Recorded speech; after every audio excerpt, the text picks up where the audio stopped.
Assalamualaikum warahmatullahi wabarakatuh.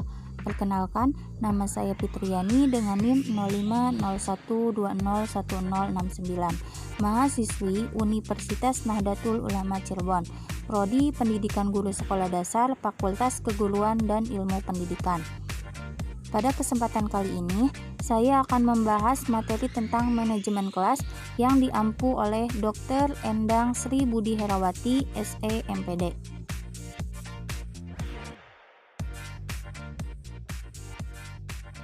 Materi yang pertama yaitu pengertian manajemen kelas. Sebelum membahas pengertian manajemen kelas, di sini saya akan membahas terlebih dahulu apa itu kelas.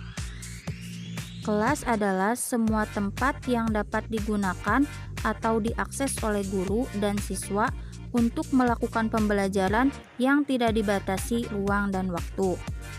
Jadi, manajemen kelas adalah proses perencanaan, pengorganisasian, penggerakan, dan pengawasan kegiatan pembelajaran guru dengan segenap penggunaan sumber daya untuk mencapai tujuan pembelajaran yang telah ditetapkan secara efektif maupun efisien.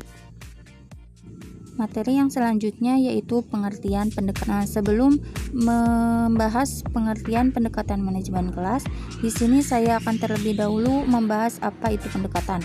Pendekatan adalah usaha atau upaya dalam rangka aktivitas yang dilakukan untuk mengadakan hubungan dengan sesuatu yang menjadi objeknya, yaitu siswa, melalui interaksi timbal balik. Keharmonisan hubungan guru dan siswa, tingginya kerjasama di antara siswa tersimpul dalam bentuk interaksi. Nah, lahirnya interaksi ini akan optimal bergantung dari pendekatan yang guru lakukan dalam rangka pengelolaan kelas. Pendekatan yang dipilih guru senantiasa diselaraskan dengan kebutuhan dan karakter siswa. Pendekatan pada dasarnya dikelompokkan menjadi dua, yaitu pendekatan manajerial dan pendekatan psikologikal. Yang selanjutnya yaitu tujuan manajemen kelas. Tujuan manajemen kelas pada hakikatnya telah terkandung dalam tujuan pendidikan, baik secara umum maupun khusus.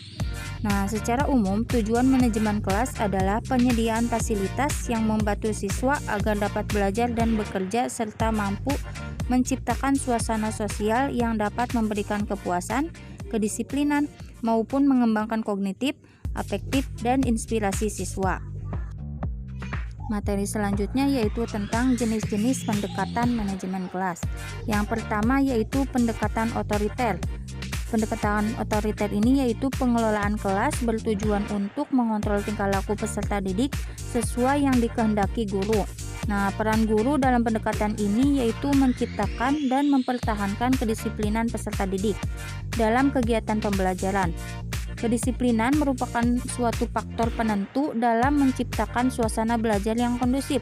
Nah, dalam hal ini, guru harus menekankan pentingnya peserta didik untuk menaati peraturan. Nah, berbagai peraturan tersebut ibaratnya adalah penguasa yang harus ditaati oleh peserta didik. Nah, dalam pendekatan ini juga biasanya guru melakukan kesepakatan-kesepakatan dengan peserta didik di awal pembelajaran mengenai apa yang harus dilakukan dan apa yang tidak boleh dilakukan. Namun, tak hanya peserta didik, guru pun harus konsisten dalam melaksanakannya. Yang kedua yaitu pendekatan intimidasi. Nah, pendekatan ini bermaksud untuk mengontrol tingkah laku bersama proses pembelajaran. Namun, perbedaannya pendekatan ini dilakukan dengan cara memberikan ancaman kepada peserta didik, misalnya melarang, ejekan, sindiran, dan memaksa. Nah, pendekatan ini dilakukan ketika kondisi kelas memang sudah benar-benar tidak dapat dikendalikan. Nah, jika seorang guru masih mampu memecahkan masalah dengan pendekatan lain, maka pendekatan ini dapat ditangguhkan. Pendekatan yang ketiga yaitu pendekatan permisif. Nah, pendekatan permisif adalah pendekatan yang menekankan perlunya memaksimalkan kebebasan peserta didik. Tema sentral dari pendekatan ini adalah apa, kapan, dan di mana juga guru hendaknya membiarkan peserta didik bertindak bebas sesuai dengan yang diinginkannya. Peran guru dalam pendekatan ini adalah meningkatkan kebebasan peserta didik, sebab dengan itu akan membantu pertumbuhannya secara wajar. Campur tangan guru hendaknya seminimal mungkin dan berperan sebagai pendorong mengembangkan potensi peserta didik secara penuh. Pendekatan yang keempat yaitu pendekatan instruksional.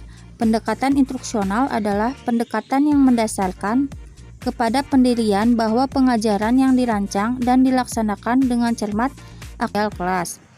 Pendekatan ini berpendapat bahwa manajerial yang efektif adalah hasil perencanaan pengajaran yang bermutu. Dengan demikian, peran guru adalah merencanakan dengan teliti pelajaran yang baik, kegiatan belajar yang disesuaikan dengan kebutuhan dan kemampuan setiap peserta didik. Pendekatan yang kelima yaitu pendekatan pembelajaran. Pendekatan ini didasarkan pada suatu tanggapan bahwa dalam suatu perencanaan dan pelaksanaan akan mencegah munculnya masalah tingkah laku anak didik dan memecahkan masalah itu bila tidak bisa dicegah. Nah, pendekatan ini menganjurkan tingkah laku guru dalam mengajar untuk menghentikan tingkah laku anak didik yang kurang baik. Peran guru adalah perencanaan dan mengimplementasikan pelajaran yang baik. Yang keenam yaitu pendekatan resep. Pendekatan ini berbentuk rekomendasi yang berisi daftar hal-hal yang harus dilakukan ataupun yang tidak harus dilakukan oleh seorang guru apabila menghadapi berbagai tipe masalah manajemen kelas. Daftar yang harus dilakukan dan apa yang tidak harus dilakukan ini biasanya dapat ditemukan dalam artikel.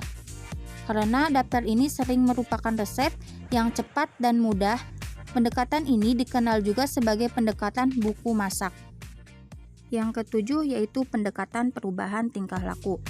Pendekatan perubahan perilaku didasarkan pada prinsip-prinsip psikologi behaviorisme. Nah, prinsip utama yang mendasari pendekatan ini adalah perilaku merupakan hasil proses. Ini berlaku baik bagi perilaku yang sesuai maupun perilaku yang menyimpang. Yang kedelapan yaitu pendekatan sosio-emosional. Pendekatan ini dibangun atas dasar bahwa pembelajaran yang efektif tergantung hubungan yang positif antara sesama peserta didik maupun guru dengan peserta didik. Nah, oleh karena itu, tugas pokok guru dalam manajemen kelas adalah membangun hubungan antara pribadi yang positif dan meningkatkan iklim sosio-emosional yang positif pula. Yang kesembilan yaitu pendekatan kelompok. Nah, dalam pendekatan kelompok membutuhkan kemampuan guru dalam menciptakan momentum yang dapat mendorong kelompok-kelompok di dalam kelas menjadi kelompok yang produktif. Nah, di samping itu, pendekatan ini juga mengharuskan guru untuk mampu menjaga kondisi hubungan antara kelompok agar dapat selalu berjalan dengan baik. Dari materi yang telah dibahas, dapat disimpulkan manajemen kelas adalah suatu kegiatan sistematis yang menunjukkan pola tingkah laku guru dalam merancang, menciptakan, dan memelihara kondisi kelas yang kondusif, sehingga memungkinkan bagi peserta didik untuk mencapai apa yang menjadi tujuan pembelajaran secara efisien, dan diharapkan kegiatan tersebut memberikan kemungkinan bagi siswa untuk melaksanakan pembelajaran sesuai dengan yang diharapkan.